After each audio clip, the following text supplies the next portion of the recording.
Did the Atlanta Hawks just reveal their draft plans during the interviews with their GM? Landry Fields, the day before the draft came out, and did an interview for the press. And in this video, he said a lot of nothing, but he said some things that are very, very, very, very particular. And in this video, I'm going to tell you what I anticipate the draft plans will be for the Atlanta Hawks based upon what the interview and the themes that I heard today. Now, there's three themes that Landry Fields basically mentioned today. Number one, big one, Alex Sarr in the workout. Two, the current roster and how he's saying basically nothing about the current roster. And three, he talks a little bit about how they prioritize shooting in the roster. And the fourth thing essentially is he said we want the Atlanta Hawks guys to be on the court. Now, whatever that means, whatever Landry Fields is saying, he basically is trying to not to give anything away while saying a whole lot.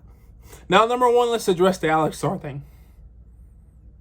And because of this, and because of me addressing the Alex Sarr thing, I will then follow it up by what I think the Atlanta Hawks plans are. Number one, I think the Atlanta Hawks are building in a bigger excuse, or they're building in a scapegoat just in case they don't draft Alex Sarr, which I think is a big possibility going forward. Now, in regards to the draft, I think there's three avenues that the Atlanta Hawks will try to go in. And to be honest, I think two are the more plausible. Number one, straight out, I think they're going to draft Ricochet. I think if they stay at number one, they're going to draft Ricochet. Because he fits the system. He's a shooter, which they prioritize. And it allows them to make wholesale changes to the roster, but it also allows them to compete now. Now, option number two, which I am hearing a lot, and I think this is actually a very viable option, and it makes sense why they came out and they're basically not dragging Alex Sarr, but essentially dragging Alex Sarr. Second option, which I think is very, very possible, they're trading with the San Antonio Spurs. They're trading the number one pick with the San Antonio Spurs. They'll either get 4 and 8 this year, or they'll get 4 and a future first next year. And it makes sense on both sides. Let's start with San Antonio. When's the last time San Antonio, prior to the Kawhi Leonard years, went to the championship? When did they start their elite dynasty run? When they had Tim Duncan and the Admiral on the same team. Why not build the same type of roster with two French individuals who can anchor the front court going forward? Wemby and Alex Sarr will be an elite tandem that many teams will not be able to stop. Kind of like Tim Duncan and David Robinson. And for them, all they have to give up is a fourth and a future first to move up 3 spots and get Alex Sarr. That's a no-brainer. And I think for the Atlanta Hawks, they want to get draft capital for next year. And they want to do that in a way where they don't give up that much, but still get their guy, who I think truly is Clingan. Now, I'm not saying I agree with any of this. I'm not saying that I think they should choose Clingan, and I honestly think they should choose Sarge. I'm just go ahead and say it, but it makes too much sense. The last time the Spurs started a dynasty, they had a very, very, very, very, very dominant post.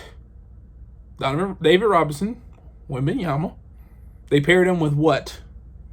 A very skilled and highly touted and a power forward with the potential to be an all-star and operate an all-star year in and year out, aka Alex Sarr. You have your point guard, aka or your defensive guard in Devin Vassell. Starting to look oddly familiar. And if there's one thing we know about the history, it tends to repeat itself. Now, on the reverse side, what are the Hawks doing? They're going to give up the number one pick. They're going to get Donovan Clingan, and they're trying to get assets back to build the roster. If there's one thing, positive note with the Atlanta Hawks, is they have a lot of good, talented players.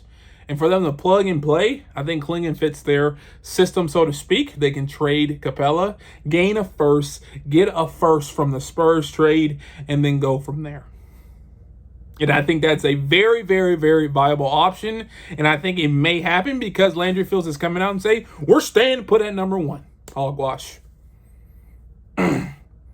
Now, second option, basically the first option, like I said, they're drafting Richiche. This makes a lot of sense.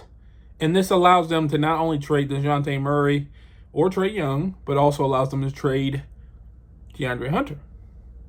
Drafting Richiche, that allows you to play him at the 2, allows you to start your point guard, and then it also allows you to get a superstar to start at that 3. Brandon Ingram, Paul George, Jimmy Butler, whoever you want. Partner that with Jalen Johnson, and then a big center. You can keep Clint, or you can just stay on Onyeka. That's how you build the team. And I think that the Landry Fields comments about, we're not talking about anybody on the team right now, means that somebody's gone. If he were to say, hey, all of our guys, we love all of our guys in the building, we want to keep them here, then it'd be a different story. But he came out and said, we want the guys who play the Hawks style of play. AKA, we don't know who we want to keep yet, but we're going to trade and find the best trade package.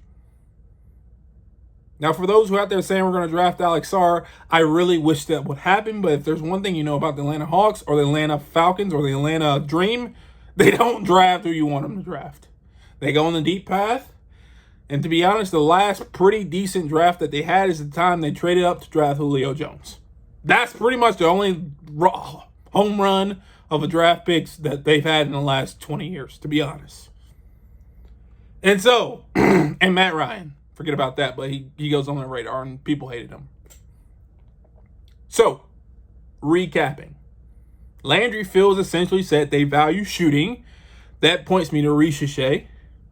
He also said he wants Hawks players, Hawks-style players. That points me to Clingan. But he also said we're not trading the number 1 pick, which points me to believe that they actually will.